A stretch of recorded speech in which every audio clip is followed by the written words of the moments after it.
నా పేరు విజయ, నా భర్త పేరు గంగాధర్. మేము ఒంగోలులో ఉంటున్నాం. మాది పాలకొల్లు. జాబ్ రీతి ఇక్కడ ఉంటున్నాం. మాకు వివాహం అయ్యి 8 సంవత్సరాలు అయింది. మాకు పిల్లలు లేరు. అంతకు ముందు 3 సార్లు అబార్షన్స్ అయ్యాయి. ఫస్ట్ ఎక్టోపిక్ వచ్చింది, తర్వాత హార్ట్ బీట్ లేదని అబార్షన్స్ అయ్యాయి. అప్పుడు మా అత్తయ్య వాళ్ళు ఇక్కడ చెప్పారు, ఇక్కడ ఒంగోలు ఇసాకయ్య గారి తైలాభిషేకం ప్రార్థనలు జరుగుతున్నాయి, ఇక్కడికి వస్తే చాలామందికి స్వస్థతలు జరిగే గర్భఫలాలు వచ్చాయని చెప్పారు. మేము వచ్చి చూస్తారు ఇక్కడ ఎంతోమంది సాక్ష్యాలు గర్భఫలాలు చూసి మాకు గర్భఫలం ఇస్తే ఇక్కడికి వచ్చి సాక్ష్యం చెప్పుకోవాలి, టీవీ ప్రోగ్రాం చేయాలి అనుకున్నాము. అనుకున్న నెలకే నాకు కన్సీవ్ అయ్యింది. కానీ నాకు నెల అయ్యే కొద్ది భయపడతా ఉండేదాన్ని, ఎలా ఉంటుందని. అయినా తైలాభిషేకానికి వచ్చి ఇసాకయ్య గారి చేత ప్రార్థన చేయించుకుంటూ ఉండేదాన్ని. దేవుడు అనుకోని రీతిలో నా విషయంలో చాలా గొప్ప కార్యం చేశాడు.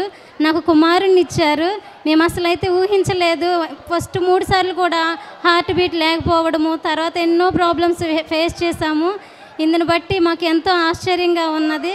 ఇక్కడ నిజంగానే తైలాభిషేకంలో ఆశ్చర్యకార్యాలు జరుగుతున్నాయి. ఇంకా ఎంతోమందికి ఇలాగే ఆశ్చర్యకార్యాలు జరగాలని దేవుడి చిన్న సాక్ష్యం దీవించును గాక.